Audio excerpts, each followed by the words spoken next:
If you have a cable pulley tower and you want to do belt squats, I'm going to show you the easiest solution to make that happen. It is not the best belt squat solution, I will admit. There are a ton of solutions out there that are significantly better than what I'm about to show you. And I know that that is a horrible setup to the video, but it's a very easy solution. It's cheap, and for the majority of people, it's gonna work. So let me show you.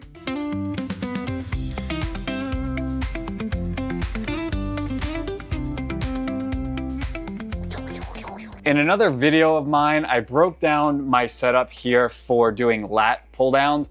It's very simple. I just bought a pulley wheel on Amazon and I attached it right to the top of my existing pulley tower because there was a bolt at the top and I was able to bolt this directly on. I didn't have to do any drilling. I didn't have to do any complicated builds, and it's not the perfect setup, but this brings this out far enough that it is very comfortable, and I've been using this for a really long time with no issues. So my thought process was, why don't I take this and attach it to the bottom for a belt squat? I have the lat pull down on one, and I figured I would attach this to the other one where I could do my belt squats. The towers I have are the Bells of Steel towers, and their support legs in the front have holes that go all the way through. This does not apply to all brands. I think if you go with the basic like Titan's wall mounted pulley tower, I don't think that front support has holes through it. I would imagine at this point, a lot of towers out there do have the holes in the front because it just makes sense. All I did was I took this front support off, I slid a bolt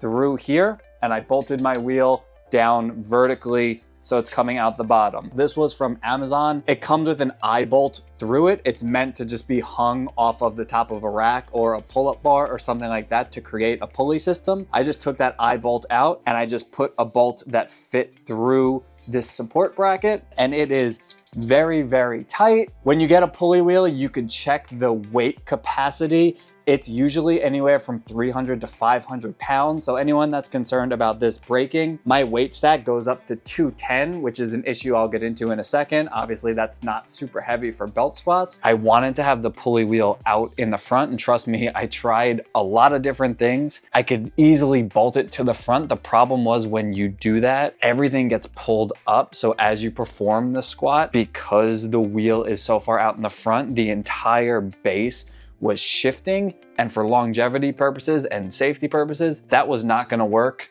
I have this smaller wheel here because that's what I tried in the front, because this wheel here is a little bit too big to sit out in front. Long story short, no matter what I tried, it didn't work and it wasn't safe. So this was the next best thing. And I know it probably looks like this pulley wheel would be in the way, but this is the lowest setting on my cable tower, and I could still perform my exercises the same way. It does not get in the way at all. And this right here should show you why this is useful for a belt squat. If I am using these two cables, you connect them together and you're starting here. So you got about, I don't know, 6 to 8 inches of extra space, which when you're squatting and trying to hit depth goes a really long way. So that is why this is useful. I guess that's enough talking. Let me show you how it works. I set this up the same exact way I set up my lat pull down. So I used the same exact cable that I bought. I had bought a short cable that I can use to attach my two pulleys and then run the single cable. And then you just loop it through the pulley wheel.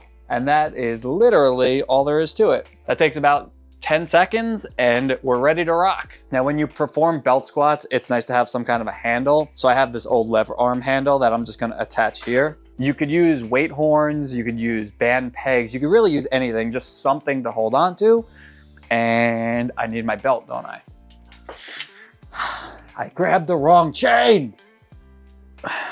And I'm up. So the first issue, obviously, is that the path is not direct. If you're doing a belt squat on a machine, ideally, you're gonna be pulling from directly between your legs. It's gonna be about at your ankles.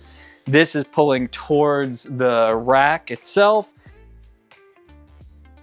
So there obviously is a slight pull forward, which is not ideal.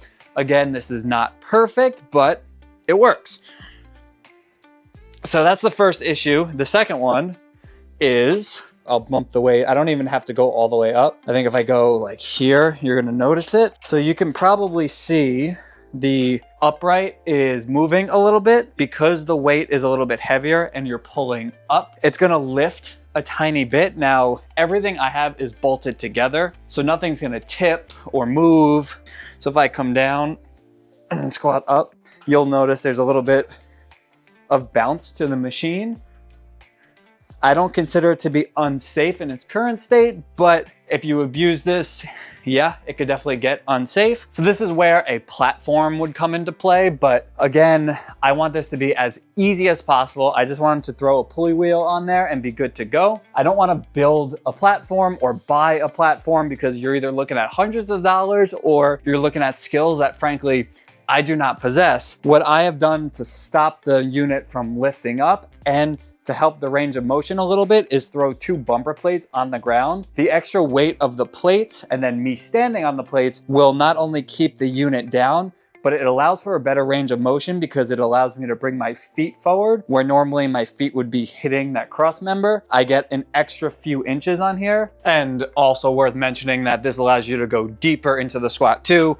So all around just a better range of motion, both in the direction and the depth. So now with my feet forward a little bit, you get more of a natural range of motion here, going more straight down, and the upright is not moving on you.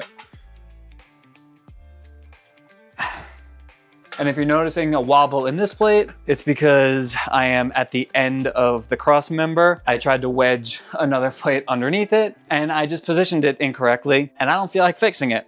And then if you do want to make a slight fix, now every home gym is obviously different. Everybody has a different collection of equipment. I have from my lever arm setup this leg press plate. So what I can also do, this would take place of a platform for me. So frankly, this is an ideal setup for me. It gives me a bunch of extra height to get the full depth, and it's more of a flat surface now. I don't expect everyone to have a platform like this or to buy one, so I wanted to show you all of the ways you can do it without that, because now you're getting into the territory of it being a little more DIY. I just happen to have this platform. You could do it with 2 bumper plates and then put plates on top of that. You could use one of those aerobic steps. There are different type of platforms you could use, but this now will give me the range of motion that I want with the depth that I want.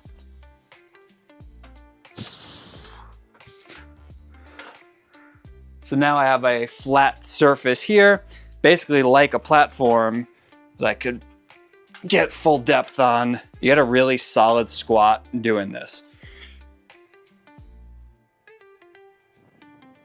And as with any home gym hack, I always want to try to find multiple uses for this. So because this pulley wheel gives you an extra few inches at the bottom, you can do some extra exercises that you can't normally do very well with regular pulleys because the regular pulleys don't reach low enough. So if you try this setup, there are probably a ton of other exercises you can do. It's always worthwhile to experiment and see what else you can make happen. There is my simple and cheap belt squat setup. Like I said at the top of the video, this is not a superior setup. There are significantly better setups. There are DIY platforms like Kaizen makes that are significantly better. If you use a lever arm for belt squats, I still think that's superior. And then obviously belt squat machines are gonna be the top. But if you need to make this work, if you have a cable machine, and you want to do belt squats with a cable, which I happen to really enjoy, I hope this is helpful for you to try to make it work. There are flaws, but we all have flaws, don't we? I have a few more stupid, simple hacks coming up. So stay tuned, do the whole subscribe and like and all that stuff because it helps me out. And when you help me, I can continue to help you. I love you guys, and I will see you guys in the next one. Yeah.